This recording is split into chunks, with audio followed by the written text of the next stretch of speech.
baik, selanjutnya kita akan lanjut untuk menghitung desil ya. Di sini untuk desil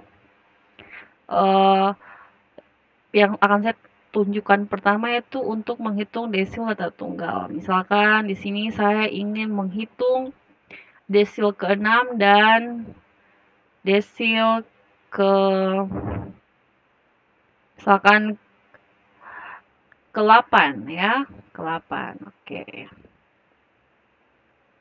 Nah, ini misalkan juga ada datanya untuk nilai, misalkan nilai matematika untuk 12 orang ya, sudah disajikan di Excel seperti itu. Kemudian saya ingin menghitung desil. Nah, kalau untuk rumusannya desil kita menggunakan rumusan dari persentil ya. Ketik persentil. Ini dia. Saya klik 2 kali lagi. Buka kurung, saya blok datanya dari yang pertama sampai ke 12 ya. Kemudian koma. Nah, untuk nilai K yang ini ya, nilai K ini karena di sini kita ingin menghitung desil ke-6, otomatis dia akan sama dengan nilai persentil 60. Artinya kayak gini, kalau misalkan 60 bagi 100 sama dengan 0,6. Nah, sama halnya juga dengan 6 bagi 10. Kan kalau datanya desil itu harus dibagi menjadi 10 bagian. Kalau persentil menjadi 100 bagian kayak gitu. Nah, jadi kalau kita hitung desil ke-6 sama saja dengan kita menghitung nilai persentil 60.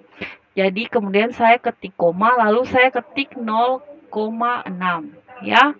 Tutup kurung lalu enter. Nah,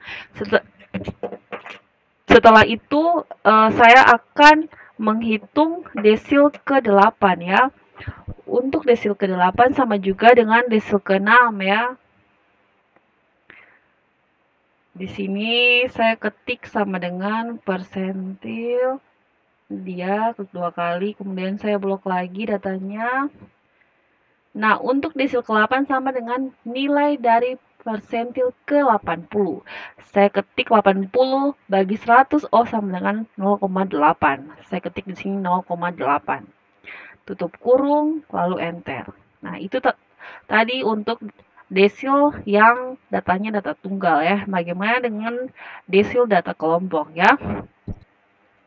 Ini untuk frekuensi kumulatifnya juga langkah pengerjaannya sama dengan yang tadi. Di sini saya menggunakan frekuensi kumulatif kurang dari ya. Oke. Ini ditarik saja sampai bawah. Oke, kemudian untuk banyaknya data itu saya menggunakan formula sum. Buka kurung, saya blok datanya. Tutup kurung, enter. Nah, untuk letak desil, di sini saya mau hitung desil ke-7 ya, karena desil datanya harus dibagi sampai 10 bagian yang sama banyak. Otomatis di sini rumusannya sama dengan buka kurung 7. Ya, ini I-nya sama dengan 7 ya, jadi 7 bagi 10 tutup kurung dikalikan dengan banyaknya data atau keseluruhan dari frekuensi. Saya enter. Jadi, letak desilnya itu ada di frekuensi kumulatif yang bernilai 28 atau range-nya ada nilai yang sama dengan 28 untuk range-nya ya. Kalau kita lihat, dia ada di sebelah sini ya, di kelas keempat ya, untuk nilai desil ke-7. Saya warnai saja supaya agak beda. Oke. Setelah itu kita akan mencari tepi bawah kelas desil ke-7 ya. Seketik sama dengan, untuk itu saya klik lagi di kolom batas bawah kelas desil ke-7 dikurangi dengan 0,5. 0,5 ya. Enter. Kemudian untuk frekuensi kumulatif kelas desil ke-7 itu adalah 32 ya. Kemudian untuk frekuensi kumulatif sebelum kelas desil ke-7 itu sama dengan 23. Oke, untuk panjang kelasnya masih sama dengan yang tadi untuk kuartil yaitu sama dengan 7.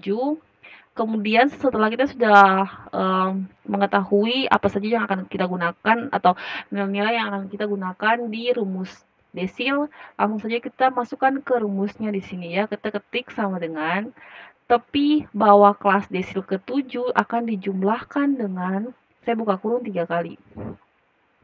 Ya, eh, letak desil ke-7 dikurangi dengan frekuensi kumulatif sebelum kelas desil ke-7 tutup kurung bagi atau garis miring itu dengan hasil pengurangan dari frekuensi kumulatif kelas desil dikurangi dengan frekuensi kumulatif sebelum kelas desil.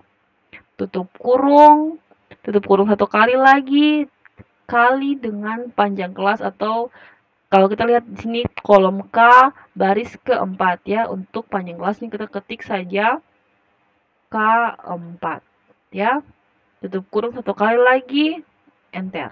Nah, ini dia ya untuk nilai dari desil ke-7. Seperti itu ya. Oke. Nah, bagaimana dengan persentil? Nah, untuk persentil juga sama. Misalkan di sini untuk data tunggal saya ingin menghitung persentil ke 85. Langsung saja saya ketik sama dengan persentil.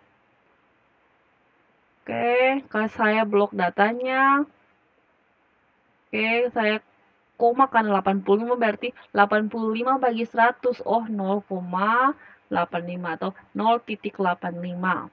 Tutup kurung, enter. Jadi hasilnya sama dengan 85,7, yaitu untuk nilai persentilnya. Sedangkan untuk data kelompok, ini untuk perhitungan untuk frekuensi kumulatifnya juga masih sama. Oke, masih sama ya. Tertarik aja.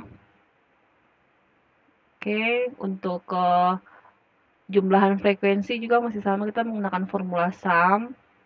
Kita blok datanya, kemudian tutup kurung, enter. Nah, untuk letak persentil ke 50, karena kalau letak persentil kan harus dibagi 100, berarti saya ketiknya tuh sama dengan buka kurung 50 bagi 100.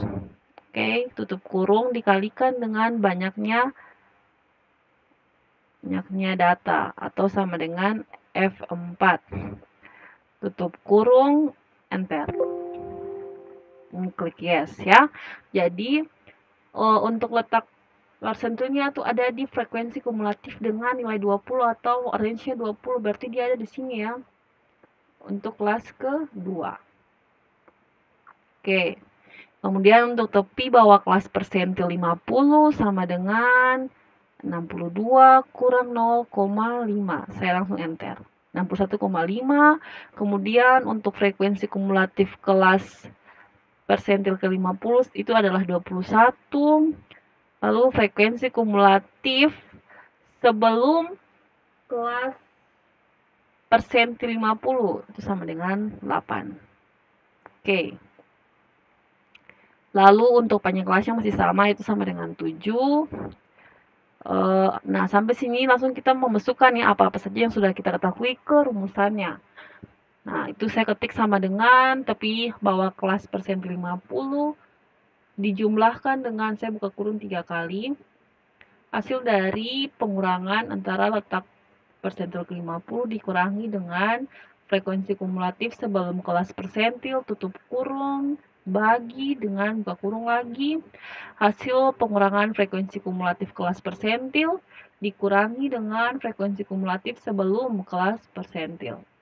Tutup kurung satu kali lagi, kalikan dengan panjang kelas, atau kita lihat di sini ada di kolom ke K baris keempat, jadi K4 ya. K4, tutup kurung, lalu enter. Nah, ini dia ya hasilnya untuk nilai persentil ke 50. Oke. Kayak gitu ya.